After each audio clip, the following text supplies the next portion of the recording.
वाराणसी के एसओजी व कपसेठी पुलिस को मिली बड़ी कामयाबी। विगत दिनों किशोरी की हत्या कर शव को बोरे में भरकर बनारस रेलवे स्टेशन पर काशी एक्सप्रेस ट्रेन की बोगी में छिपा देने वाले वांछित अभियुक्त को किया गिरफ्तार। इस खुलासे को लेकर पुलिस उपायुक्त गोमती जोन द्वारा पुलिस टीम को 25,000 रुपए से प्रशस्ति पत्र देकर किया गया पुरस्कृत। शुक्रवार को घटना के संबंध में पत्रकारों के समक्ष खुलासा करते हुए पुलिस उपायुक्त गोमती जोन ने कहा कि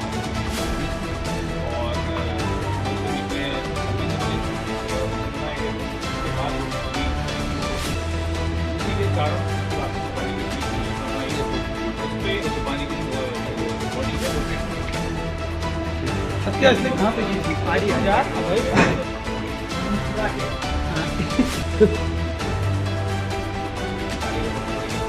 दिल जल रहा होगा।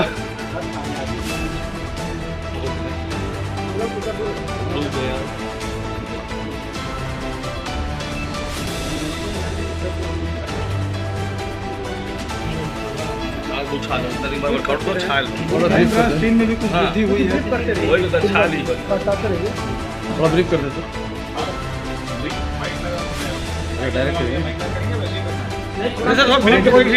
फ्रंट वालों को कर दीजिए।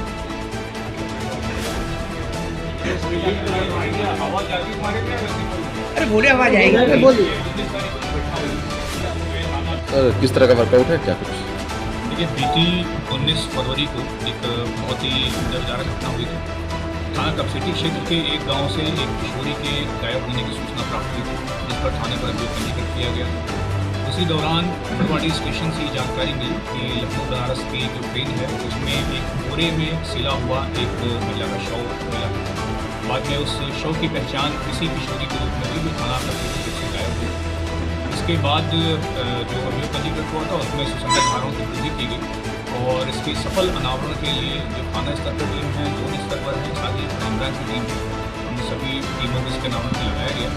क्योंकि घटना बहुत ही गंभीर थी, महिला अपराध से संबंधित थी, इसको तत्काल बहुत ही गंभीरता से लेकर के इस पर लगातार प्रयास किए जा रहे थे। इलेक्ट्रॉनिक तरीके से सर्विलांस, मैन्युअल सर्विलांस, हर तरीके की चीज़ें इस पर प्रयोग की गई। इसी क्रम में कल जो पुलिस को सफलता मिली और इस घटना को जो कारित करने वाला अभियुक्त है, जिसका नाम संजय है, उसको गिरफ्तार किया गया। इससे जो पूरी पूछताछ हुई है इसमें ये व्यक्ति बेसिकली जिस गांव की किशोरी रहने वाली थी उसी के ही पास में एक कोचिंग सेंटर चलाता था। कक्षा 10 में किशोरी इसके यहाँ पर कोचिंग पढ़ने जाती थी, जिस दौरान इनकी बातचीत होनी शुरू हुई। इसके बाद इनमें नज़दीकियाँ बढ़नी शुरू हुई। इस व्यक्ति ने किशोरी को बहला फुसला करके उसके साथ शारीरिक संबंध भी स्थापित किए। ये बात तकरीबन सितंबर 2023 की है, जैसा कि इसके द्वारा बताया गया है। नवंबर-दिसंबर के आसपास किशोरी के द्वारा इसको बताया गया कि वो गर्भवती हो गई। क्योंकि ये जो टीचर था, कोचिंग चलाता था, ये पहले से शादीशुदा था, इसके बच्चे भी थे। तो इसी बैकग्राउंड में इसको ये लगा कि यदि ये बात पब्लिक होती है तो इसकी बहुत बड़ी समस्या खड़ी हो जाएगी। और दिसंबर के महीने से ही इसने किशोरी की हत्या करने की योजना बनानी शुरू कर दी थी। और जो मूड है, जिस तरीके से हत्या हुई है कि उसको मारने के बाद बोरे में लाश भरी गई, ये पूरी योजना ही इसने दिसंबर में ही तैयार कर ली थी कि मुझे इसी तरीके से एग्जीक्यूट करना है। और उसी के अनुपालन में जो बोरे आदि हैं ये इसने दिसंबर में ही खरीद लिए थे। बोरे, उनको सिलने का सामान, सारी चीज़ें दिसंबर में खरीद ली थी। इसके बाद भी ये किशोरी से लगातार मिलता रहा था जब भी इसको मौका मिला, लेकिन हत्या करने का मौका इसको नहीं मिल पाया था। जब हत्या हुई दिनांक 19 फरवरी को, उसके तकरीबन 3-4 दिन पहले किशोरी इसके पास आई थी, वापस से प्रेगनेंसी वाली बात को लेकर के। तब इसके द्वारा उसको बताया गया कि मैंने दवा आदि इंजेक्शन जो भी है गर्भपात के लिए वो मिल गया है और सोमवार को तुम यानी 19 तारीख को मेरे यहाँ पे आ जाना, उसके बाद मैं ये दवा है डिस्ट्रीब्यूट। इसी की बातों में आकर के किशोरी 19 तारीख को अपने घर से ये बता करके निकली कि मैं अपने दोस्त के यहाँ किताबें लेने जा रही हूँ, लेकिन वो इस टीचर के यहाँ पर गई। उस दिन इसकी कोचिंग पर उस वक्त पे कोई नहीं था, इसने पूरी तैयारी कर रखी थी। किशोरी के आने के बाद इसने वापस से पहले वहाँ पे शारीरिक संबंध बनाने का प्रयास किया गया, जिस पर इसके द्वारा मना किया गया।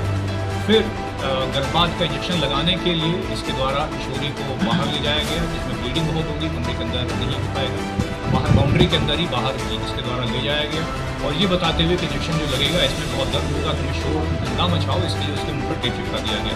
क्योंकि बच्ची छोटी थी, इसकी बातों में आ गई। टेप लगाने के बाद इसके द्वारा उसको बच्ची को दाबा गया, किशोरी को दाब कर बैठा गया और पन्नी से बुरी तरीके से उसका गला घोंट कर उसकी हत्या कर दी गई। तुरंत ही जो उसने बोरे पहले से तैयारी करके रखी हुई थी, उस बोरी में बच्ची का शव भरा गया, उसको सिला गया और इसके बाद उसको शव को वहीं कोचिंग पर ही अपनी बाउंड्री के अंदर ही इसने रख करके छोड़ दिया था। इंटरेस्टिंग बात यह है, जो आपराधिक मानसिकता है इसकी, इतनी बड़ी कार्रवाई होने के बाद भी, इतना बड़ा हत्याकांड को अंजाम देने के बाद भी वापस से 2 बजे से इसने कोचिंग पढ़ानी शुरू करी। इसमें बच्चे आकर के इसके यहाँ पढ़ाई कर रहे थे। इसने पूरी कोचिंग पढ़ाई, सारी कोचिंग शाम की खत्म करी, शव वहीं पर रखा रहा इसके यहाँ पर। अगले दिन इसको ये पता था कि सेवापुर स्टेशन से ये ट्रेन गुजरती है जो कि लखनऊ को जाती है। ये पूरी योजना इसकी पहले से थी। इसकी तैयारी ये थी कि शव को मैं इस ट्रेन पर रख दूंगा, जिसके बाद ये शव लखनऊ पहुँच जाएगा और यहाँ पे किशोरी सिर्फ लापता रहेगी, इसका शव नहीं मिलेगा तो ये केस का कुछ खुलासा नहीं हो पाएगा। वो ट्रेन पे इसने सुबह 5 बजे ही अपनी मोटरसाइकिल ले करके निकला, उसमें शव को इसने बांधा और चूँकि अंधेरा बहुत रहता है, छोटा स्टेशन है, वहाँ भीड़ नहीं होती है, इसके द्वारा उस बोगी में बॉडी चढ़ा दी गई और जब तक ट्रेन चली नहीं गई तब तक वहीं वेट करता रहा। जब ट्रेन चली गई तो इसलिए वापस आ गया, परंतु क्योंकि शव लखनऊ में कहीं पर डिटेक्ट नहीं हुआ, जब वापस वो ट्रेन मड़वाड़ी आई वहाँ पर शव मिला। उसके बाद जो आगे की सारी मुकदमा पंजीकृत किया गया, सारी चीज़ें हुई, उसके आधार पर फिर इस व्यक्ति को गिरफ्तार किया। पूर्व में आपराधिक का इस व्यक्ति का आपराधिक इतिहास पूर्व में नहीं है, लेकिन इंटरेस्टिंग बात यह है कि कुछ वर्ष पहले, तकरीबन 10 वर्ष पहले भी एक स्कूल में पढ़ाता था, जो तक प्राथमिक जानकारी मिली है वहाँ भरी हुई एक बच्ची के साथ ऐसा ही कुछ करने का पता संज्ञान में आया था, इसके बाद उसको निकाल लिया गया। ट्रैक कैसे किया पुलिस ने इसे? ट्रैक कैसे किया पुलिस ने? इसमें लगातार देखिए, माध्यम बताया कि मैनुअली भी हमारा इनपुट लगातार टीम्स लगी हुई थी, इलेक्ट्रॉनिक भी इनपुट लगे हुए थे। क्या बच्ची जो थी किशोरी थी, उसकी किससे बात हो रही थी, किसके संपर्क में थी, सभी को आइडेंटिफाई किया जा रहा था। उसी क्रम में रूटीन इंटेरोगेशन के क्रम में इस जो टीचर है इससे भी बातचीत की गई थी। बातचीत होने के तुरंत ही बाद इसका जो कंडक्ट था वो बहुत सस्पिशियस हुआ। ये गांव वगैरह छोड़ करके ये वहाँ से भाग गया। उसके बाद जब कुछ और चीज़ें में मालूम चली, उसको पूछताछ को छोड़ा गया तो मालूम चला कि ये गांव वगैरह छोड़ करके कहीं भाग गया है, तो शक और गहराता गया। फिर और जो बाकी चीज़ें, इसका पुराना कंडक्ट ही पहले भी इस तरीके से कर चुका है, बच्ची इसके आती जाती रहती थी, सारी कड़ी से कड़ी हुई और जब भी गिरफ्तार हुआ इसने पूरा घटनाक्रम स्वीकार किया और सारी चीज़ें बताई हैं, इसके आधार पर साक्ष्य बरामद। सर एक दिन घटना अकेले ही कर दी? जी बिल्कुल, अभी तक की जो जानकारी आई है और जो इसने पूरा घटनाक्रम का विवरण दिया है, ब्यौरा दिया है, वो ऐसा प्रतीत होता है अभी तक कि इसने अकेले इस पूरी घटना बनाया। इस केस का खुलासा करने वाली टीम को किस प्रकार से इसमें जो टीम इसमें खुलासा करने में लगी हुई है, टीम का विवरण भी प्रेस नोट में दिया गया है। तो डीसीपी गोमती सर की तरफ से 25,000 रुपये की पुरस्कार की घोषणा की गई है।